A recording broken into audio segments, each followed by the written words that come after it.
오늘은 요한복음 10장 7절부터 21절까지 우리 보도록 하겠습니다. 우리가 죄에 대한 그런 모습들 중에 하나가 바로 망각입니다. 우리가 어떤 익숙함에 의한 망각, 약속, 그 하나님에 대한 약속을 망각하는 것이 죄의 한 형태입니다. 그래서 하나님께서는 제사와 율법을 통해서 예수 그리스도 하나님만을 의지하는 것들을 보여주셨음에도 불구하고 이 인간들은 제사와 율법에 매여서 그것이 하나님이 되어버렸죠. 그래서 하나님의 약속, 더 중요한 그 약속을 잊게 됩니다. 그것이 우리의 죄의 모습이죠. 그러니까 창세기부터 쭉 내가 죽음으로 이 언약을, 약속을 지키겠다. 그것을 하나님께서는 계속해서 얘기를 하시고, 그리고 이 약속들을 너희들이 있는 것을 다 예상하시고 선지자를 계속해서 보내시죠. 근데 이 이스라엘 백성들은 그 보낸 선지자들을 죽입니다. 마지막 대제사장이자 선지자이자 왕이신 예수도 죽이는 것이죠. 마지막까지 죽이는 거예요. 그러니까 하나님께서 주시는 이 선지자들을 통한 경고, 그리고 사랑의 메시지, 회복의 메시지들을 잊은 채 그들의 제사와 율법에만 매여 있는, 그러니까 갇혀 있는 것이죠. 갇혀서 정작 그 실체인 하나님이 왔음에도 불구하고 보지 못하는 그런 비극을 오늘 보여주고 있습니다. 그래서 이 예수님의 실체에 대해서 계속 얘기를 한들 이 사람들은 들리질 않는 거예요. 예수님은 왜 오셨느냐? 우리를 섬기기 위해서 오셨습니다. 어떻게 섬기느냐? 바로 우리를 위해서 죽으심으로 섬긴다고 얘기를 하죠. 마가복음 10장 45절에 내가 온 것은 어떻게 온 거냐? 나는 섬김을 받으려 하는 것이 아니라 오히려 섬기려 하고 너희를 위해서 나를 대속물로 주기 위해서 왔다라고 얘기하십니다. 그렇죠. 우리를 위해서 죽으시러 오신 겁니다. 그때 우리의 상태는 로마서 5장 8절의 말씀처럼 우리는 아직 죄인 되었을 때라고 얘기하죠. 하나님께서 우리의 사랑, 우리에 대한 사랑을 보여주시는데 어떻게 보여주시냐? 예수 그리스도의 죽으심으로 하나님이 우리를 향한 사랑을 보여주신다라고 성경은 분명히 얘기를 하고 있습니다. 그래서 우리가 죄인 되었을 때 하나님께서 우리를 위해서 죽으셨다라고 얘기하는 거죠. 우리가 의인 되었을 때가 아닙니다. 근데 인간은 자꾸 예수님이 죽으심으로 우리를 섬기는 것인데, 즉 우리를 섬겨주시는 거죠. 죽으심으로. 왜? 우리는 하나님을 섬길 수 없기 때문에 그렇습니다. 하나님을 위해서 우리가 일한다고요? 아니에요. 일을 할 수가 없습니다. 하나님이 우리를 위해서 섬기 주시고 그 섬김을 너희들이 받고 인정해라. 그것을 믿음으로 여기겠다 하는 거예요. 근데 우리 인간들은 자꾸 섬김을 받으려 하지 않습니다. 이게 종교거든요. 종교는 섬김을 받은 것에 익숙하지 않고 우리가 뭔가 자꾸 열심히 해서 섬기는 게 일입니다. 섬김을 받는 것이 하나님의 뜻이고, 그리고 이것을 하러 왔는데 우리는 그렇게 하면 안 됩니다. 하나님은 가만히 계시고 우리가 섬기는 것을 받으셔야 됩니다라고 하는 게 바로 예수님과 베드로 사이의 대화의 그 큰 간격이죠. 그 간극을 채울 수가 없는 겁니다. 내가 죽으러 왔다. 죽음을 통해서 너희를 섬기러 왔다라고 하니까 베드로가 그럴 수 없습니다. 하나님은 그럴 수 없습니다. 하나님의 아들이기 때문에 우리가 섬겨야 되고 우리가 열심히 하나님을 지켜야 됩니다라고 얘기를 합니다. 그러니까 하나님의 일은 예수를 그리스도로 오게 하셔서 그 그리스도 예수를 죽이게 하는 게 하나님의 일이에요. 근데 사탄의 일은 예수 그리스도를 죽이면 안 됩니다. 유다 광야에서의 시험 속에서도 예수님이 죽으시면 안 되는 거예요. 바로 여기가 바로 종교의 관점입니다. 종교는 그 하나님이라고 여겨지는 그 대상들이 죽어서는 안 돼요. 그들이 살아서 그들이 우리를 위해서 일을 해줘야 돼요. 죽어서는 안 됩니다. 예수 그리스도가 우리를 위해서 복을 주고, 그리고 이적을 베풀고 병을 고치고 우리에게 빵과 먹을 것을 줘야 되는데 우리 밥을 주기 위해서 예수님은 일을 하셔야 되는데 예수님이 요나의 표적밖에 없고 이제 죽을 것이다. 너를 위하여 죽는 것이 내가 섬기는 것이다. 그리고 부활할 것이다. 이런 뜬금없는 얘기를 하시는 것 자체가 이 사람들에게는 큰 실망과 낭망이었어요. 지금까지 내가 열심히 주를 위해서 일했는데 아니 주어진 보상이 그냥 하늘나라의 보상밖에 없다고? 그 보상도 예수 그리스도를 믿는 믿음밖에 없다고 이렇게 얘기하시니까 이게 종교인들은 화날 수밖에 없죠. 하나님의 어린 양이 아니라 하나님의 양들이 아니라 양의 탈을 쓴 늑대, 양의 인척하는 염소들은 다 이런 생각을 가지고 있는 거예요. 그러니까 종교는 뭐 누구누구 목사, 누구누구 스님, 뭐 누구누구 뭐 신부 이런 사람들을 영으로 만들어 그들을 섬깁니다. 마찬가지로 지금도 인간의 예수, 인간 예수를 막 섬기는 거예요. 인간 예수는 분명히 없다고 얘기를 드렸죠. 하나님이기 때문에 인간의 몸을 이끌고 오셔서 이제 일을 다 하셨기 때문에 인간 예수는 의미가 없습니다. 그런데 자꾸 역사적인 인간의 예수, 그거를 열심히 캐냈던 사람이 여러분들도 잘 아시는 알버트 슈바이처죠. 의사면서 신학자, 오르가니스트. 열심히 인간적인 예수, 인간의 예수를 캔 거예요. 그래서 알버트 슈바이처에게는 예수는 그리스도가 아닙니다. 그냥 모델인 인간, 아주 훌륭한 인간이에요. 뭐 불교에서도 예수는 아주 훌륭한 보살입니다. 마찬가지로 그냥 종교인이에요. 예수는 종교인이고 훌륭한 모델, 우리가 본받아야 될 모델입니다. 근데 이 알버트 슈바이처 자유주의자들을 욕하고 비판하는 이 보수주의자들도 바로 예수를 섬겨요. 인간 예수를. 예수를 닮길 원합니다. 예수를 닮아갑시다. 이 교회가 세상에 칭찬을 받아야 됩니다. 그래서 기독교 방송을 보면은 가끔씩 봐요. 무슨 얘기를 하고 있나. 그러면 그리스도가 예수가 우리를 위해서 죽으시고 예수가 했던 것처럼 우리가 이렇게 하면 이 세상 사람들이 저 사람들은 정말 신자다. 정말 예수 믿는 사람이구나. 칭찬해서 온다는 거예요. 그런 설교를 하는 거예요.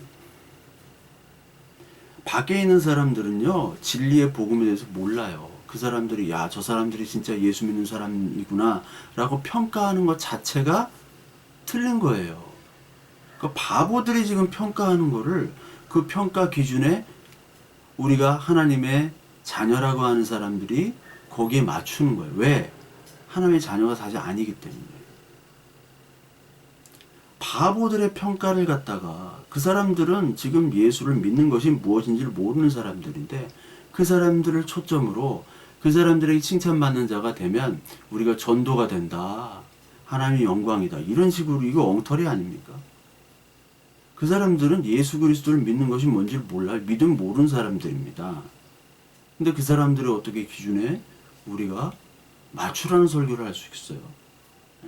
물론 베풀고 열심히 예수를 진정으로 믿으면 하지 말라고 해도 생색내지 않고 열심히 베풀고 그리고 자기의 모든 것들, 뭐 모든 것이라고 하면 생명까지는 아니지만 여러 가지 것들을 희생하면서 내놓습니다. 그리고 말 한마디 안 해요. 진짜 신자들은. 근데 가짜들은 조금 그냥 봉사하고 생색을 무지하게 내요. 내가 저번에 이렇게 봉사한 거 알지? 내가 가난한 사람들한테 저번에 한 거 알지? 매년 매번. 근데 진짜는요 얘기를 하지 않습니다. 얘기를 하지 않아요. 내가 했는지 안 했는지 하나님만 아시고 그리고 누구한테 인정받으려고 안 해요. 자꾸 이렇게 인간적인 것들을 보여주면은 그 사람들이 온다. 하나님의 자녀가 된다. 아니죠. 인간으로 구원받는 거 아니죠. 예수는 없고요. 인간 예수는 없고 그리스도만 남아있는 겁니다. 이건 여러분 다 아시죠? 그리스도만. 유대인은 지금 율법과 제사에 매몰되어 있어가지고 계속 그 상태에서 그리스도를 보질 못하고 우리들은 인간의 가치, 우린 율법이 없으니까 인간의 가치를 통해서 여기에 매몰돼서 그리스도가 하나님이 다른 그리스도, 다른 하나님으로 우리를 섬길 경우가 너무나 많다는 거예요. 이 말씀을 보면서 너무나 오해를 하는 겁니다. 예전에 에덴 동산에 있을 때 인간은 인간, 나, 자연, 뭐 너, 우리 모든 우주 만물이 하나님 중심으로 이루어졌어요. 하나님으로 모든 것이 설명되어졌습니다. 그것이 에덴 동산의 모습이에요. 그것이 바른 모습이었죠. 그러니까 하나님과 모든 것이 연결되어 있어요. 나도 연결, 너도 연결, 이 자연과 하나가 이루어져서 그게 유기적으로 돌아가는 것이 보이고 느껴지는 것이 바로 에덴 동산이에요. 그게 바로 천국입니다. 아, 이 온 우주 만물에는 삼위 하나님이 계시고 그리고 그리스도께서 이 언약의 중심이구나. 그거를 우리가 아는 거예요. 이것을 고백하는 거예요. 그게 에덴 동산이고 그게 천국입니다. 반대로 지옥은 뭐냐? 이 고백이 없는 거예요. 하나님과 연결되어 있지 않다 보니까 너는 너, 나는 나, 자연은 자연, 우주는 우주. 마음대로 훼손해도 되고요. 나를 위해서 너를 죽여도 되고요. 그러니까 가인과 아벨을 먼저 죽이잖아요. 우리의 죄 때문에 이 자연이 가시가 나고 엉겅퀴가 났다. 우리는 열심히 일해야 소산을 얻고 그리고 이 땅은 저주를 받았다고 얘기를 하잖아요. 그러니까 모든 관계가 다 깨진 거예요. 선악과 이유로. 인간의 눈과 귀, 인간의 힘이 커짐에 따라서 하나님을 바라보는 눈 없어진 겁니다. 하늘을 보질 않고 이 땅만을 주목을 하는 겁니다. 이 세상 살아가면서 하늘을 잘 안 보잖아요. 이 땅에 먹고 살기 바빠서 하늘을 보지 않습니다. 하나님 안 보고 살아가요. 안 보고 살아가도 열심히 재밌게 즐겁게 살아갈 수 있기 때문에 이제 더 이상 하나님과의 연결, 이 자연 우주 만물이 하나님과 나와 소통하는 연결이 이제 필요가 없어요. 그러니까 이 땅에만 고정되어 있는 겁니다. 성경은 계속해서 시선을 하늘로 올리라고 얘기합니다. 하늘로 올려라. 여러분 2층 버스 타보셨습니까? 2층 버스만 타도 시선이 달라져요. 저 런던에 잠깐 살 때 2층 버스를 많이 타는데 2층 버스의 가장 명당은 제일 앞자리입니다.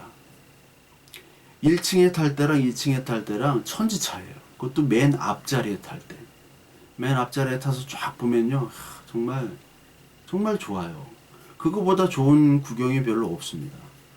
제가 살던 곳이 핍리코라고, 그러니까 서울이랑 그 런던이 좀 비슷해요. 이 강을 따라서 이렇게 좌우로 강을 따라 이렇게 가는데 뭐 서빙고쯤 돼요. 서빙고, 동부 이촌동 그쪽 거의 비슷해요.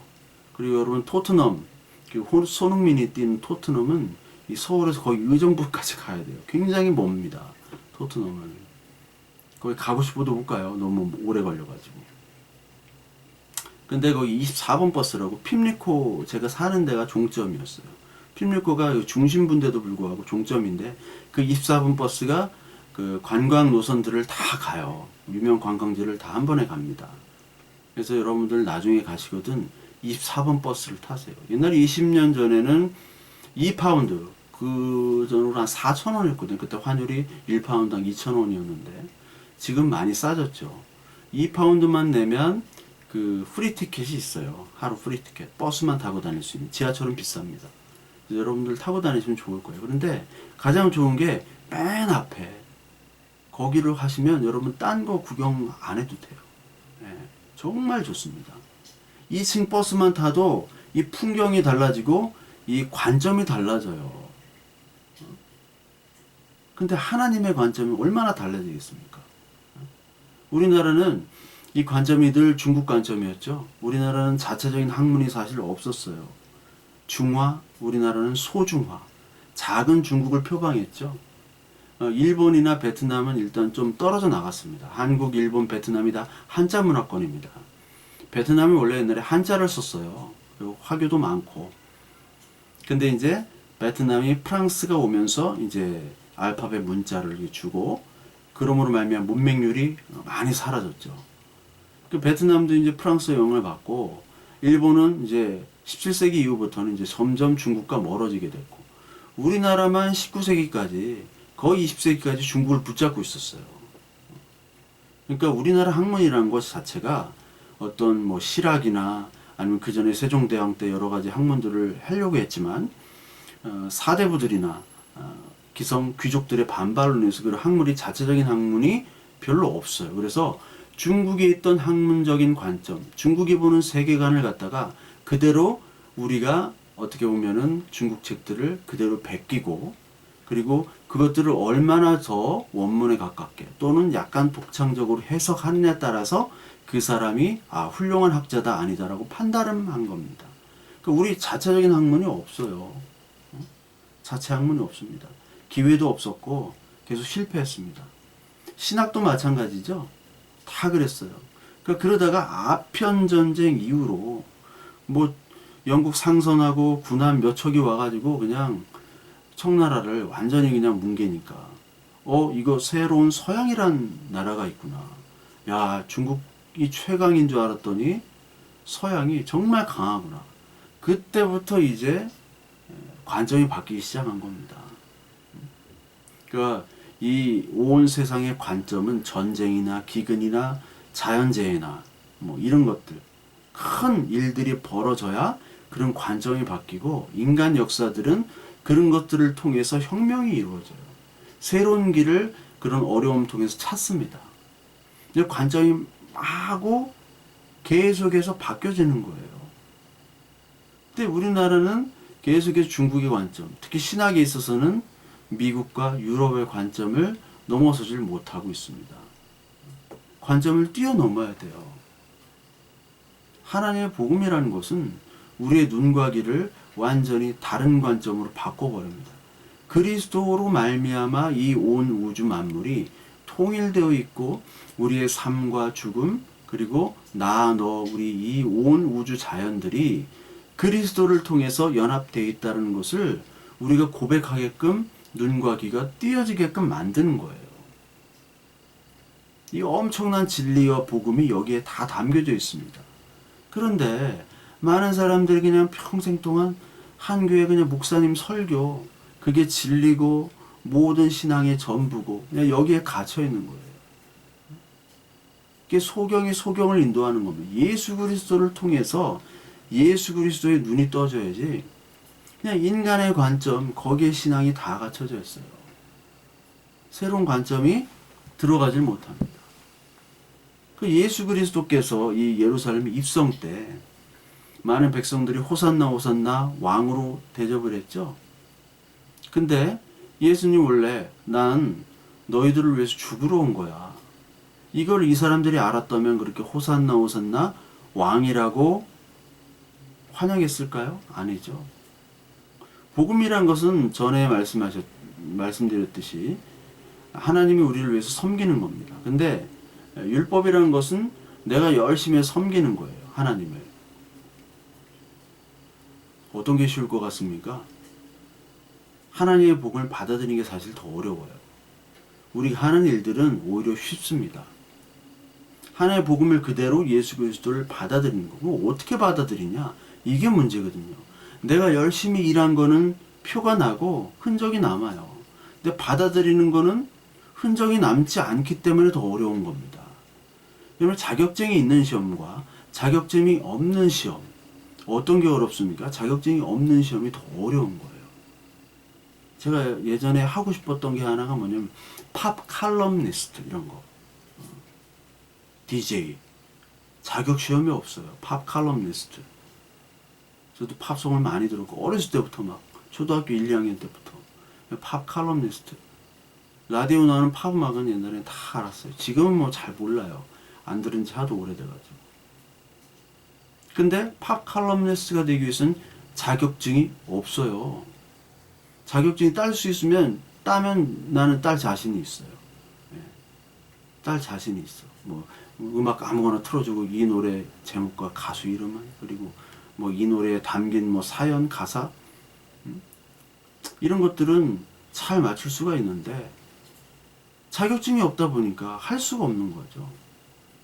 그러니까 율법은 자격을 갖추려고 하는 거고, 복음은 하나님의 마음, 하나님의 복음, 그 예수 그리스도를 받아들이는 겁니다. 근데 율법은, 특히 율법이 만능주의, 율법주의는 예수 그리스도와 전혀 상관이 없어요. 이제 새 성전으로 오셨기 때문에 옛날 헌 것은 이제 아무 효력이 없죠. 내가 집을 샀어요. 근데 전 주인은 효력이 없는 거죠. 내가 샀으니까. 그래서 전 주인이 와서 이 집을 달라고 하는 건 말이 됩니까? 이거 내 건데. 내가 돈을 주고 샀기 때문에. 사서 우리한테 넘긴 겁니다. 그냥 야 이거 내가 사서 너한테 줄게. 근데 갑자기 옛 주인이 와가지고 나를 쫓아내려고 하는 거예요. 그리스도께서 이거 사가지고 나한테 준 거야. 아니야, 그런 거 아니야. 전 주인이 와가지고 내쫓으려고 하는 거야. 이게 바로 복음과 율법의 관계예요. 옛날에 내가 꾸미고 치장하고 인테리어 했던 이 집 팔았는데 계속해서 자기 거라는 거예요. 자기가 열심히 인테리어 했기 때문에. 말이 안 되는 거죠. 그 많은 사람들은 요나의 표적밖에 없음을 알았더라면 예수님을 죽였죠. 벌써. 근데 나중에 요나의 표적만 주니까 이제 죽이게 되죠. 막 군중이 환호한 이유 바로 하나님을 제대로 몰랐기에 자기가 만들어 온 하나님의 줄 알고 그 하나님을 환영했던 거예요. 그러니까 하나님이 주시는 믿음을 받은 것, 그리고 그 하나님이라는 믿음, 그것의 가장 중요한 것은 개념입니다. 하나님이 어떤 분이신지, 그리고 나와 너, 그리고 이 온 우주 만물은 바로 그리스도로 어떻게 통일되어 있는지, 죄와 심판과 구원, 은혜, 이런 아주 기본적인 개념이 가장 중요해요. 이 개념을 모르기 때문에 사람들이 예수 그리스도는 모르고 열심히 그냥 자기의 행위들만을 가지고 자랑하는 거예요. 그것이 하나님 믿는 믿음이다라고 자기들이 착각하는 거예요. 그리고 자랑하는 거예요. 그리고 다른 사람 평가하는 겁니다. 여러분, 손주은 메가스터디 회장이 개념이 중요하다고 얘기를 하더라고요. 그 어떤 방송에 나와가지고 예능에 개념이 중요하죠, 당연히. 사회화가 뭐냐? 사회와 화가다. 뭐 그러면서 이제 설명을 하더라고요. 수학에서 이제 적분이 뭐냐? 근데 적분이 아니라 원래 분적이라고 해야 된다.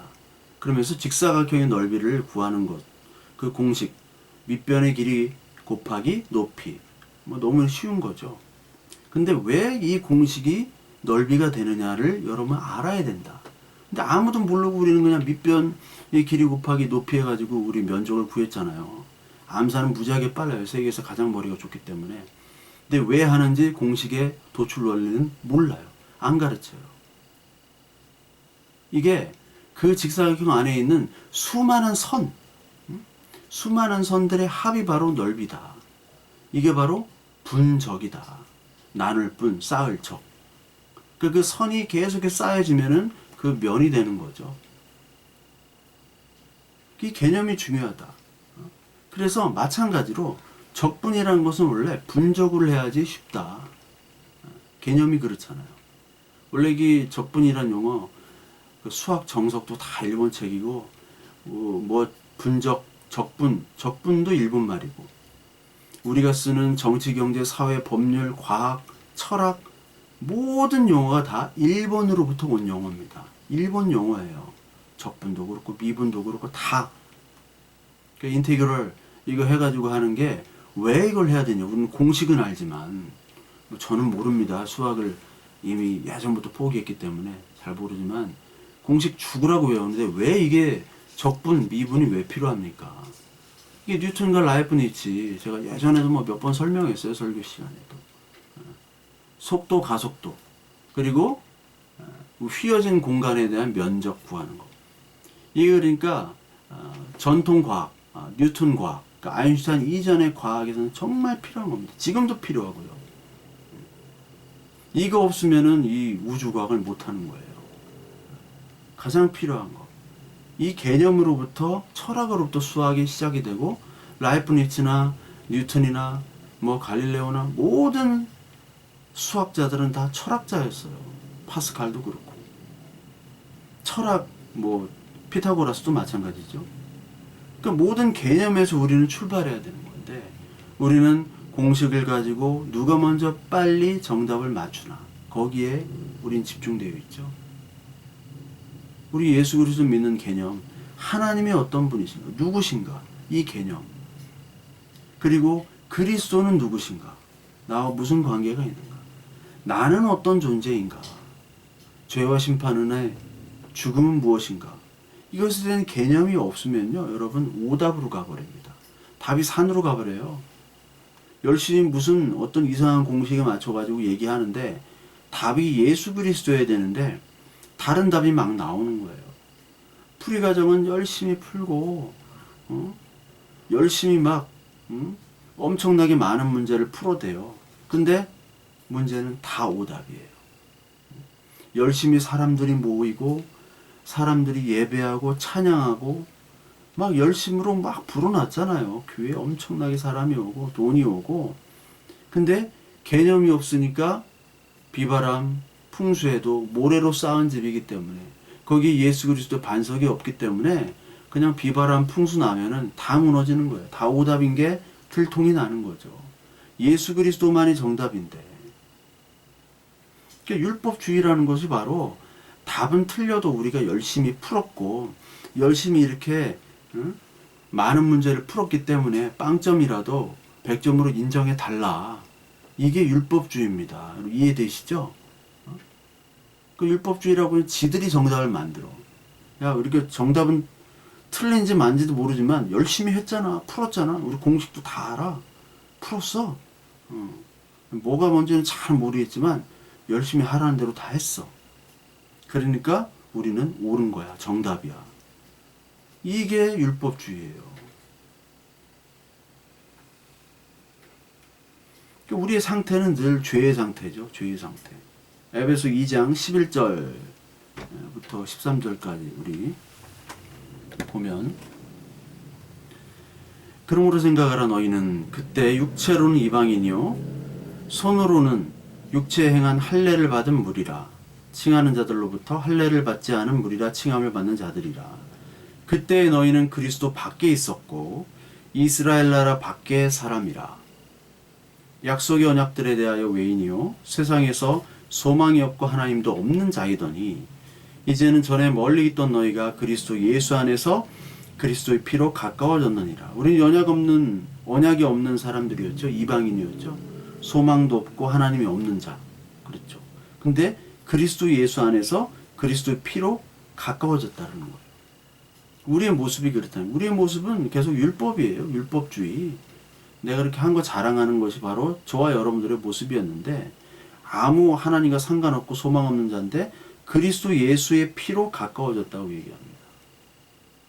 창세기 3장 17절부터 19절까지 우리 보면, 선악과를 먹은 후에 바로 우리가 땀을 흘려 노동을 해야 먹고 살았고요. 그리고 이 땅에는 저주가 밀려들었습니다. 그러니까 하나님의 뜻, 그 뜻대로 우리가 열매를 맺을 수 없는 존재가 된 거죠. 하나님의 뜻을 우리가 알 수도 없고 이제 하나님의 뜻을 행하려고 하는 사람들이 없게 된 거예요. 죄의 결과로 말미암아. 그것을 창세기 3장 18절에는 가시덤불과 엉겅퀴로 묘사가 되어 있습니다. 가시덤불과 엉겅퀴. 그럼 가시덤불, 엉겅퀴 보신 적 있으세요? 뭐 담쟁이 같은 그런 가시덤불 말고, 예전에 그 훈련 때 정말 뭐 좀 높은 산이었어요. 근데 뭐 사람들이 인적이 없다 보니까 갔는데 앞에 있는 선두가 가질 못하는 거예요. 왜 가질 못하느냐? 그래서 후레쉬를 비춰보니까 여러분, 세상에 가시덤불이, 저는 도시에서 살았기 때문에 그런 걸 못 봤잖아요. 근데 군대 가니까 가시덤불이 무서울 정도, 공포스러워요. 공포스러워. 아, 길 한가운데 이런 데가 있구나. 뭐 인적이 없지만 도저히 갈 수가 없어요. 정글도로 쳐지지도 않아요. 나중에 알았지. 야, 성경을 보면서 가시덤불과 엉겅퀴가 이거구나. 거기는 갈 수도 없고요. 다른 식물이 자랄 수도 없고, 인간도 못 가요. 칼도 안 들어가. 정글도로 쳐도 손잡이가 날아가요. 우회할 수밖에 없었어요. 뭐 갈 수가 없어. 너무 촘촘해가지고, 그것도 두께가, 이게 길을 뭐 막는 게 두께가 몇 미터가 돼요. 공포스러울 정도로.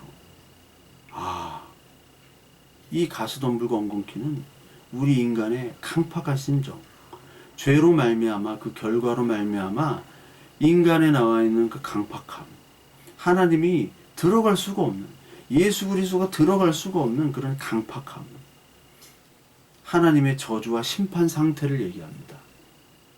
근데 그 강팍함을 어떻게 뚫어내느냐? 예수 그리스도의 죽으심으로 뚫어내는 거예요. 누가 한 명 죽어야 돼요. 그걸 뚫어내려면 누가 하나 그 부대에서 누가 하나 죽을 각오를 하고 뭐 몸으로 끊든지 어떻게 뭐 굴을 파든지 밑을 파든지 그렇게 해서 가야 돼. 희생이 필요합니다. 가시덤불이 그렇게 무성함, 이파리가 무성함, 이런 것들을 우리가 자랑하죠. 자랑했잖아요. 무화과 나뭇잎 열매가 없지만 무화과 나뭇잎만 자랑했어요. 이게 율법주의 아닙니까? 예수 그리스도의 열매는 없어요. 근데 이 이파리 무성한 것만 자랑합니다. 아, 내가 이렇게 이파리 무성하게 열심히 했다. 근데 하나님이, 예수님이 저주하잖아요. 그런 가시덤불, 엉겅퀴는 우리 인간에 있어서 강팍함이면서 동시에 인간의 노력과 인간의 성장이에요. 제가 가장 싫어하는 말이 교회 성장 이런 거. 성장이란 자체를 싫어해요. 그냥 사회 용어로는 성장이 좋은 겁니다. 근데 교회 성장, 이건 아니에요. 교회 성장 연구소, 옛날에 있었죠? 교회 성장 연구소. 지금은 성장을 안 하니까, 교회가. 연구소도 폐쇄, 모르겠어요. 어떻게 됐나. 성장, 교회 성장론. 뭘 성장하겠다는 건지. 그렇게 입사하게 한 무성한 것들을 하나님은 다 불로 사르겠다라는 거 아닙니까? 교회 성장이라는 것은 그리스도 예수의 성장밖에 없어요. 그리스도 예수. 그거밖에 없습니다. 우리가 성장하는 것밖에 없어요. 건물이 성장하는 거 사람이 오는 게 아닙니다. 극상품 포도나무를 심었지만 들포도가 돼가지고 열매를 맺히면 다 버려지게 되는 거예요. 다 쓰레기. 알곡과 가라지가 나누듯이 가라지는 다 버리게 되는 겁니다. 그러니까 가짜 양들은 계속 이파리만 무성한 것들을 좋아하고 그것들만을 추구해요. 가짜 양들은 하나님만의 해결자가 아니라, 구원이 아니라 그런 고백보다 내가 열심히 얼마나 해서 그것들이 하나님의 기쁨이 되고 그것으로 말미암아 또 하나님이 나에게 힘 주셔서 내가 또 열심히 노력한 결과와 열매를 맺느냐에 초점이 맞춰져 있는 거예요. 가짜 양들은. 그러니까 가짜 양들은 중심이 늘 나의 열심과 그것에 대한 보상입니다. 근데 진짜 양은 오직 예수 그리스도만이 나의 힘이요, 나의 열매요, 나의 위로고, 나의 소망입니다.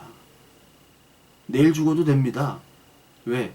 복음의 진리를 깨달았기 때문에. 이 사람들이 진짜 양이에요. 진짜 양. 그러니 저를 비롯한 많은 사람들 중에 진짜 양이 몇이나 될까요? 몇이나 될까요? 겨자씨만한 믿음, 그것만 있어도 믿음으로 예수님이 인정해 주셨죠. 근데 그럴 수밖에 없었어요. 겨자씨만한 믿음도 우리에게 없기 때문에 그 겨자씨만한 믿음을 하나님이 주신 겁니다. 그것도요, 대단한 믿음이에요, 여러분. 이 시대에 하나님을 믿고 하나님의 뜻을 따른다고요? 참 힘들어요. 없어요. 그래, 내가 너에게 겨자씨만한 믿음을 주겠다. 그것도 인정하신 거예요. 그것도. 그러니까 우리가 얼마나 감사합니까? 하나님께서 이 믿음을 주는 사람과 믿음을 안 주는 사람, 누구에겐 들리고 누구에게는 보이지만 누구에겐 안 들리고 안 보여요. 이사야서 6장 9절부터 10절까지 듣기는 들어도 깨닫지 못할 것이요 보기는 보아도 알지 못할 것이다. 이거를 마태복음 13장에 그대로 나오죠. 13장 11절에 대답하여 이르시되 천국의 비밀을 아는 것이 너희에게는 허락되었으나 그들에게는 아니 되었나니 무릇 있는 자는 받아 넉넉하게 되되 없는 자는 그 있는 것도 빼앗기리라. 그러므로 내가 그들에게 비유로 말하는 것은 그들이 보아도 보지 못하며 들어도 듣지 못하며 깨닫지 못함이니라. 이사야의 예언이 그들에게 이루어졌으니 일렀으되 너희가 듣기는 들어도 깨닫지 못할 것이요 보기는 보아도 알지 못하리라. 이 백성들의 마음이 완악하여져서 그 귀는 듣기에 둔하고 눈은 감았으니 이는 눈으로 보고 귀로 듣고 마음으로 깨달아 돌이켜 내게 고침을 받을까 두려움이라 하였으니라. 그러나 너희 눈은 봄으로 너희 귀는 들음으로 복이 있도다. 내가 진실로 너희에게 이르노니 많은 선지자와 의인이 너희가 보는 것들을 보고자 하여도 보지 못하였고 너희가 듣는 것들을 듣고자 하여도 듣지 못하였느니라. 우리가 지금 하나님의 말씀이 들리고 그리고 하나님의 뜻이 보이고 하는 것들, 이것이 얼마나 큰 복이냐. 선지자와 의인들이 너희가 보고 싶어 했던 이 예수를 못 봤는데 너는 지금 보고 듣고 말씀하고 만지고 행동하고 같이 먹고 마시는데 그것이 복인지 모르고 지금 이러고 있지 않느냐. 근데 한 무리는 이것들을 보고 듣고 즐거워한다고 얘기합니다. 저와 여러분들은 하나님의 말씀을 보고 듣고 즐거워하는 그 기쁨이 있어야지 진짜 양인 거예요. 이 말씀이 보고 듣고 말씀을 읽을 때 우리의 마음속에 기쁨이 있는 것, 이 자체가 하나님이 주신 복입니다. 가장 큰 복이에요. 가장 큰 복. 인간의 힘과 노력과 인간을 의지하는 그런 교훈적인 설교들이 너무너무 많아요. 기독교 TV 요즘에도 가끔씩 봅니다만 무슨 설교를 하나 이렇게 봐요. 그럼 다 인간 교훈의 설교야. 하나님이 이런 것을 원하십니다. 우리가 이러 합시다. 하나님이 기뻐하십니다. 교회가 부흥돼야, 교회당이 부흥돼야 여러분 가정도 되고, 또 어떤 데는 또 국가가 우선이야. 국가 기독교라. 전광훈 씨 이런 사람들. 국가가 우선이야. 교회도 있고 하나님도 있고, 하나님이 제일 밑으로 가 있어요. 제일 밑으로. 교회가 우선이에요. 하나님보다. 많은 여러분들 교회당 설교를 보세요. 하나님이 우선이에요? 교회가 우선이에요? 교회당이 우선이죠? 어떤 사람은 국가가 우선이고, 어떤 사람은 교회가 국가보다 우선이고, 어떤 사람은 가정이 최우선이고, 하나님은 맨 꼴찌로 가 있어. 그리스도의 말씀은 매일 꼴찌로 가 있어요. 각자 그러면서 다 하나님을 사랑한다, 하나님 믿는다, 막 울고불고 그래요. 막 기도하고 통성으로. 옛날에 같이 일했던 어떤 그 분은 목사님이지, 전수사님. 하여튼 나한테 계속 뭐를 보내. 이대로는 안 된다고. 공산당을 때려잡아야 된다고. 하나님 기뻐하신다고. 저도 공산당 싫어합니다. 공산당 싫어해요. 하나님 부인하니까. 근데 이 자유주의, 신자유주의적 아주 극단적인 그런 자유주의도 싫어합니다. 왜? 돈으로 하나님을 부인하니까. 둘 다 부인하는 거예요. 입이 아플 정도로 제가 말씀드렸지만 다 하나님을 대적하는 거라고요. 다. 우리 정신을 차려야 되는, 정신들은 못 차려 지금. 차단시켜버렸어. 아주 그냥 맨날 그냥 뭐를 보내와. 자, 차단, 카톡도 다 없애야 돼. 우리 그 요한복음 10장 16절엔 또 이런 얘기 있습니다. 우리에 들지 아니한 그 양들이 있다고 얘기했죠. 그러면서 내게서 내가 인도하여 낼 터니 저희도 내 음성을 듣고 한 무리가 되어 한 목자에게 있으리라. 우리에 들지 않은 양. 이게 이방인들이죠. 혈통적인 메시아로 온 것이 아니다. 너희들 관점을 바꿔라. 내가 혈통적으로 온 메시아가 아니다. 이방인들이 구원을 받는다. 실제로 이방인이 먼저 예수 그리스도를 믿잖아요. 이방인의 사도로 바울이 부름받죠. 이방인의 구원. 그리고 에베소 3장에 2절부터 6절까지 이런 말을 하는, 너희를 위하여 내게 주신 하나님의 그 은혜의 경륜을 너희가 들었을 터이라. 곧 계시로 내게 비밀을 알게 하신 것은 내가 먼저 간단히 기록함과 같으니 그것을 읽으면 내가 그리스도의 비밀을 깨달은 것을 너희가 알 수 있으리라.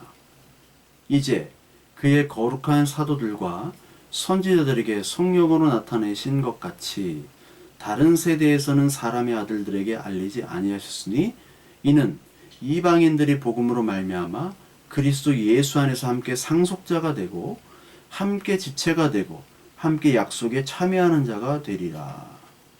이 얘기죠. 이방인들이 복음으로 말미암아 상속자가 되고 함께 복음에 참여하는 자가 되는 겁니다.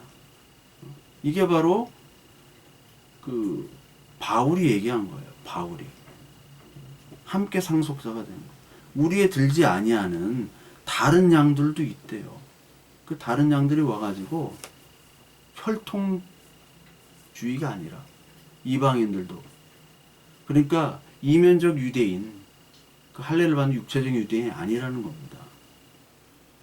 그래서 이방인이나 유대인이나, 이게 예수님 비유를 또 아시죠? 포도원 일꾼, 아침에 온 사람이나 정오에 온 사람이나 일 다 끝날 때 온 사람이나 똑같이 한 데나리온의 품삯을 약속하셨죠. 한 데나리온 품삯.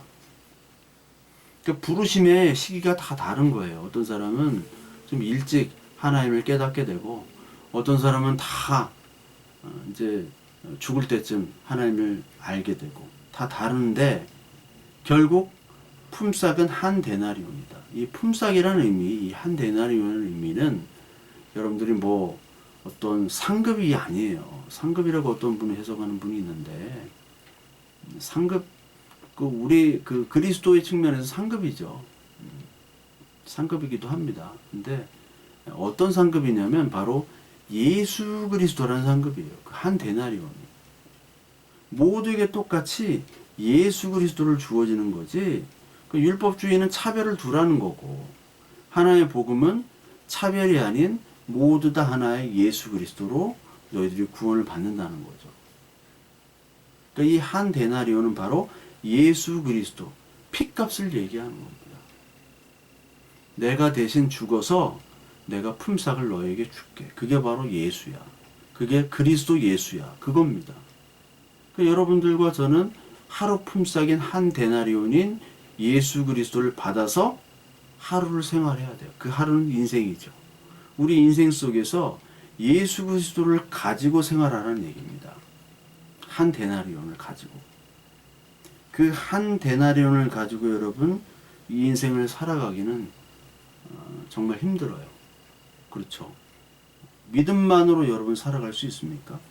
믿음만으로 정말. 돈도 있어야죠. 집도 있어야죠. 의식주 얼마나 중요합니까? 의식주.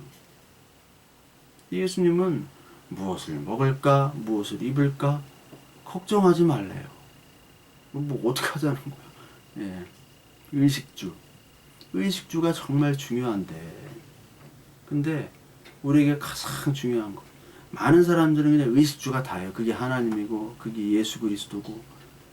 근데 그게 다가 아니라는 얘기를 하시는 거죠. 그게 다가 아니라는 것. 그게 바로 한 데나리온으로 살아가는 자의 태도입니다. 한 데나리온. 힘들고 어렵고 외롭고 절망적일 때 많죠. 근데 의지할 것은 사람을 의지해야 되고 돈을 의지해야 되고 나의 능력을 의지하면 참 문제가 해결될 텐데, 사람도 없고 돈도 없고 인맥도 없고 능력도 없고 그렇다고 힘도 없고 몸이라도 건강하면 좋을 텐데 건강도 허락지 않고, 그런 경우는 얼마나 많습니까? 우리에게 믿음밖에 없다. 그리스도 한 데나리온밖에 없다라는 것. 이게 모든 그리스도인들의 고민입니다. 그리고 지금까지의 모든 그리스도인들이 그렇게 살아왔어요. 살아왔어요. 진짜. 그래서 여러분, 히브리서가 괜히 나온 게 아니에요. 히브리서가 11장, 12장, 11장에 믿음의 장이잖아요. 믿음으로 살으라. 그렇게 믿음으로 살으라고 해놓고 12장에 그래 그렇게 믿음으로 사는 사람들의 모델을 보여주고 12장에 1절부터 이런 말을 합니다. 이러므로 우리에게 구름같이 둘러싼 허다한 증인들이 있으니 모든 무거운 것과 얽매이기 쉬운 죄를 벗어버리고 인내로서 우리 앞에 당한 경주를 하며 믿음의 주요 또 온전하게 하시는 이인 예수를 바라보자.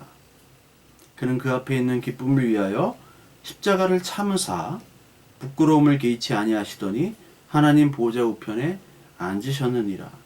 너희가 피곤하여 낙심하지 않기 위하여 죄인들이 이같이 자기에게 거역하신 일을 참으신 일을 생각하라. 여기 계속 참으라. 낙심하지 않고 우리에게 당한 경주를 인내로써 끝까지 완주하라. 그 얘기입니다. 뭐 특별한 지름길을 얘기하지 않아요. 우리 앞에 당한 경주를 인내로써 그러면서 믿음의 주여 온전하신 이인 예수를 바라보자요. 예수님도 부끄러움을 개의치 아니하시고 예수님도 죽음의 고통을 참으셨다. 그리고 그것들을 받아들이셨다. 우리도 똑같이 하라는 얘기예요. 뭐 위로가 안 되죠. 위로가 되는 얘기를 해주셔야 되는데 내가 탁 나타나서 모든 걸 내가 해결해 주겠다. 우리 뭐 기도원 집회 가면 다 그러잖아요. 막 오늘 부르짖으면 해결될 줄로 믿습니다. 다 믿고 해결될 줄로 믿습니다. 다 그렇게 약속을 막 아멘하고 막 기도원 가면 여러분 트로트 뽕짝 그 찬양 다 그 뽕필이에요. 그 음악들이 다 뽕필로 해야 돼. 그래야지 오래 할 수 있어요. 기도를 오래 할 수 있어. 뽕필로 그냥. 저도 뽕필 이걸 되게 좋아하는데 그걸로 막 하면서 부르짖으면은 해결해 주신다. 근데 하나님의 말씀은 전혀 그렇지가 않아요. 네가 죽임당한 어린 양의 길을 가라는 거예요. 성경은 다 그 창세기부터 지금까지 우리가 한 데나리온 받았으면 안 받았으면 상관이 없어요. 안 받았으면요 우리가 뭐 무슨 일을 하건 뭘 하든 뭐 성공을 하든 실패하든 하나님과 아무 관계가 없어요. 근데 이 한 데나리온을 받은 자 선택해서 에이 나 오늘은 컨디션 안 좋아가지고 아침에 나갔다 그냥 와. 야, 한 데나리온 줄게. 아이 그냥 갈래. 5시에 나가도 되는데 그냥 귀찮아가지고 안 나가는 사람들. 선택 못 받은 사람들. 이 사람들은 한 데나리온을 못 받았기 때문에 딴 데 가서 뭐 2데나리온을 받든 뭐 10데나리온을 받든 뭐 한 달란트, 뭐 1만 달란트를 받든 그 마음대로 그냥 사용해서 쓰면 돼요. 자기 일생 동안. 근데 하나님의 어린 양들, 하나님의 양들은 무조건 한 데나리온으로 살아야 되는 겁니다. 2데나리온도 아니고 한 데나리온. 그 일용할 양식을 만나를 일용할 양식 하루하루만 주신 거예요. 그것으로 평생을 우리가 살아야 됩니다. 그 데나리온이 창세부터 계시록까지 계속해서 예수로 연결되고 그것이 예수의 DNA가 우리에게 유전이 되고 그러므로 너는 예수의 인생, 예수 그리스도의 인생, 그 예수 그리스도 한 데나리온의 핏값으로 너는 살아가야 돼. 딱 찜을 하신 거예요. 어쩔 수가 없어요, 우리가. 하나님의 양들은 이게 하나님의 음성이구나 해서 한 데나리온으로 살게요 하고 받아들이지만 아닌 사람들은 이거를 가지고 만족하지 못해요. 이 성경 전체가 제사와 절기에 대해서 출애굽기, 레위기 이런 거에 쭉 나오죠. 절기 6월절부터 출애굽기 나오잖아요. 그리고 신약에서의 이 제사 율법을 히브리서가 얘기하고 있어요. 너희들 히브리인들 모세 율법이 아니라 바로 예수 그리스도가 바로 모세 율법의 완성이야, 실체야. 구약 제사와 절기를 다 정리한 게 히브리서잖아요. 계시록에 와서 진짜 어린 양이 나와서 그 어린 양은 죽임당한 어린 양, 그리고 그리스도 흰옷을 입은 고난받은 자들, 그 장아들이 바로 그 하늘에서 예배하는 24 장로들 아닙니까? 이들이 어디서 왔느냐? 이 고난받은 자들, 이들이 고난 속에서 왔습니다. 흰옷을 입었습니다. 그리스도 옷을 입었습니다. 그 자들이 바로 예수 그리스도의 그 죽임당한 어린 양을 따라간 바로 죽임당한 어린 양의 모습으로 나오는 거예요. 그리스도의 피의 옷을 입은. 그러니까 그리스도는 늘 이 그리스도를 믿고 따르고 그리스도가 위로가 된다. 이것만을 얘기하고 있습니다. 그래서 그 히브리서 또 나오죠. 히브리서 2장. 히브리서 2장에 보면 이런 말씀이 있습니다. 죽음을 통해서 2장 14절에 자녀들은 혈과 육에 속하였음에 그도 또한 같은 모양으로 혈과 육을 함께 지니심은 죽음을 통하여 죽음의 세력을 잡은 자 곧 마귀를 멸하시며 또 죽기를 무서워함으로 한평생 매어 종노릇하는 모든 자들을 놓아주려 하심이니 이는 확실히 천사들을 붙들어 주려 하심이 아니요 오직 아브라함의 자손을 붙들어 주려 하심이라. 아브라함의 자손만 죽음으로부터 구원해 주시는 거예요. 많은 사람들이 죽음으로부터 무서워하고 있죠. 공포함. 그것들을 아브라함 자손으로 만들기 위해서 대신 죽으시는 거예요. 그래서 17절에 그가 범사의 형제들과 같이 되심이 마땅하도다. 이는 하나님의 일에 자비하고 신실한 대제사장이 되어 백성의 죄를 속량하려 하심이라. 그가 시험을 받아 고난을 당하셨은즉 시험을 받는 자들을 능히 도우실 수 있느니라. 이 시험의 끝은 바로 죽음이십니다. 대제사장으로 오셨으며 자기가 대제사장임 동시에 제물이 되신 분이죠. 빌립보서 2장 8절 9절에도 낮아지심, 이 하나님의 낮아지심이 나오잖아요. 우리가 너무나 잘 아는 그 본체임에도 불구하고 이 땅에 오심. 그리고 히브리서 5장 7절에도 이게 나옵니다. 그는 육체에 계실 때 자기를 죽음에서 구하실 이에게 통곡과 눈물로 간구와 소원을 올렸다. 하나님의 아들이나 고난으로 순종함을 배웠다라고 얘기를 하죠. 예. 죽음으로 하나님께 통곡과 눈물로 간구와 손을 올린 분이에요. 죽음으로 순종을 하셨다. 그리고 히브리서 9장 10절부터 12절에 보면 이런 것은 먹고 마시는 것과 여러 가지 씻는 것과 함께 육체의 예법일 뿐이며 개혁할 때까지 맡겨둔 것이라. 그리스도께서는 장래 좋은 일에 대제사장으로 오사 손으로 짓지 아니한 것 곧 이 창조에 속하지 아니한 더 크고 온전한 장막으로 말미암아 염소와 송아지의 피로 하지 아니하고 오직 자기의 피로 영원한 속죄를 이루사 단번에 성소에 들어가셨느니라. 예수 그리스도의 죽으심으로 단번에 성소로 들어가셨다. 그 성소의 휘장이 찢어져서 우리가 이제 하나님께 직접적으로 나오는 거죠. 그러니까 선한 목자, 선한 양은 바로 이 선한 목자의 음성을 양들은 듣고 양들도 하나님 선한 목자의 양이죠. 이 선한 목자는 양들을 위해서 목숨을 바친다고 얘기했어요. 이게 바로 우리를 위해서 죽으신 바로 예수 그리스도.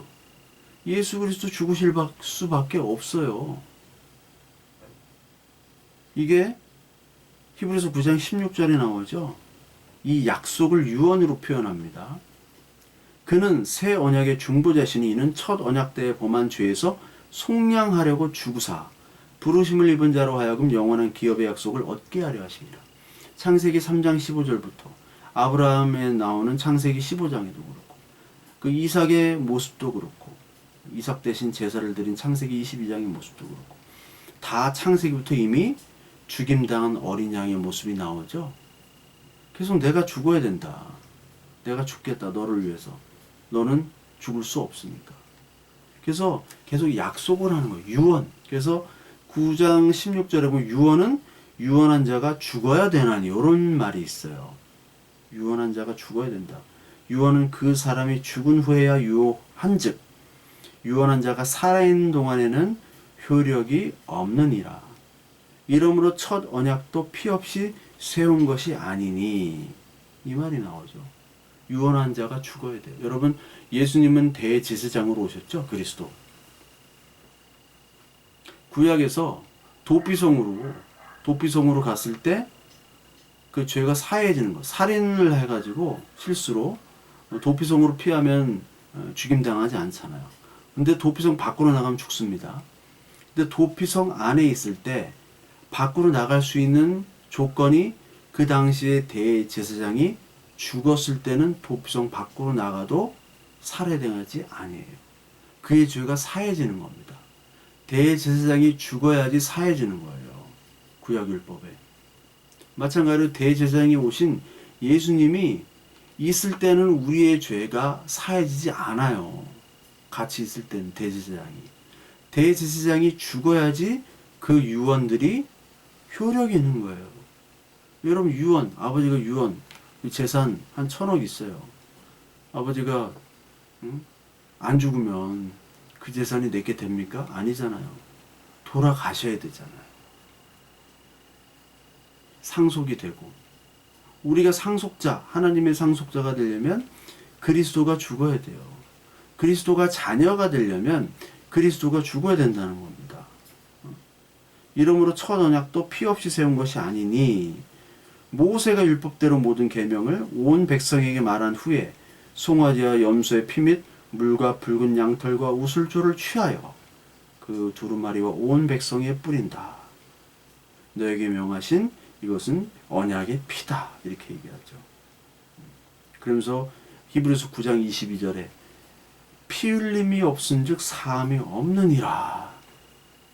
예수 그리스도의 죽으심에 피 흘림이 있어야지 우리의 죄가 사해진다는 겁니다.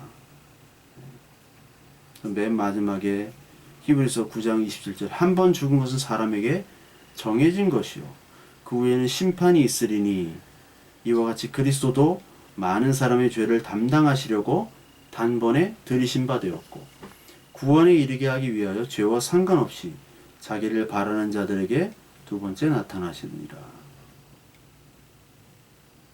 하나님께서 많은 사람들의 죄를 담당하신 거죠. 자기가 죽으심으로 말미암아. 이게 바로 선한 목자의 모습입니다. 그러니까 선한 목자는 죽으셔야 돼요. 우리 인간이 볼 때는 죽으시면 안 됩니다. 그건 종교예요. 그게 사탄의 음성이에요. 근데 많은 사람들이 예수 그리스도를 살리려고 한다니까요. 예수를 막 드높이려고 해요. 그래서 나의 것들을 동시에 드높이기 위해서 예수 그리스도께서 우리를 위해 죽으신 것들을 그냥 받아들이는 것들로부터 우리는 시작이 되어야 됩니다. 그것이 구원이에요. 어린 양들은 그냥 목자가 죽어야지 이리한테 뜯어 죽이고 늑대한테 뜯어 죽어야지 양이 사는 거예요. 목자 고맙죠. 근데 죽어지는 게 그게 뜻입니다. 목자가 죽어야지. 목자가 안 죽으면 다 내가 죽는 거고 그 목자가 안 죽는 것은 하나님의 뜻이 아닌 겁니다. 하나님의 일과 여러분 세상 일을 구분하셔야 돼요. 분별하셔야 됩니다. 베드로가 죽으시면 안 됩니다. 이게 사탄아 물러가라고 했다니까요. 그게 무슨 뜻인지 여러분은 제대로 아셔야 돼요. 오늘 저와 여러분들에게 하나님께서 한 데나리온이라는 예수 그리스도를 주셨습니다. 2 데나리온도 아니에요. 그 한 데나리온을 가지고 우리는 이 광야 인생을 통과해야 돼요. 이스라엘 백성들의 광야에 그냥 예수 그리스도의 명령 하나밖에 없었어요. 언약궤 하나 딸랑 가지고 돌아다녔습니다. 모세의 말씀을 받아가지고 그냥 돌아다닌 거예요. 그 광야를 통과해야지만이 가나안 땅으로 들어갈 수 있었습니다. 우리에게 한 데나리온을 가지고 이 땅의 인생을 통과해야 됩니다. 어쩔 수가 없어요. 그 통과에는 예수 그리스도를 바라보며 그분이 인내하신 그 길을 우리가 똑같이 인내함으로 가는 길밖에 없어요. 그러니까 예수님 삶도 마찬가지고 모든 선지자의 삶도 마찬가지였고 예수님의 제자들 사도행전 2장 3장에는 화려하잖아요. 막 베드로가 3,000명을 한꺼번에 회개시키고 근데 다 제자들이 다 순교하잖아요. 우리한테 순교하라는 말 없어요. 우리는 순교하는 게 아니라 이 땅에서 하나의 섬김을 받아들이는 것부터, 그리고 그 한 데나리온으로 인내하며 사는 것, 그리고 하나님 예수 그리스도가 우리의 유일한 위로며 희망이며 소망이며 그것들을 우리가 고백하는 것, 그것이 바로 우리의 삶이고 하나님이 기뻐하시는 우리의 인생입니다. 우리 모두가 그런 인내하는 길로 그리스도만을 붙잡고 가는 저와 여러분들 되시길 바랍니다.